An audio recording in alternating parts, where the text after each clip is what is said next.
He's a really big riser, and I hate to call him a riser because he's kind of been projected as a first-round pick since he was a freshman, but it's Marek Houston from Wake Forest. And Yeah. it's such an interesting case for me because he's always been glove first. He's been this incredible shortstop, really, really athletic, but he's always been really small, like very undersized. The physical tools have never quite been there.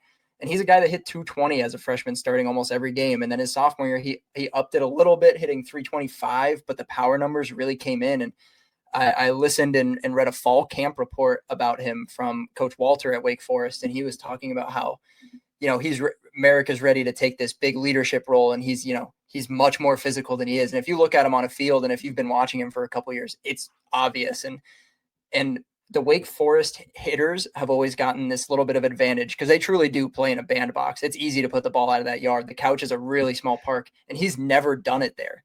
And he's at the point where he's almost totaled his freshman and sophomore home run numbers just in the halfway point of the season. He's at 10 right now. He has 12 between the last 2 years. The doubles are way up. The stolen bases are way up, and he's still bringing that defensive prowess that we know him for.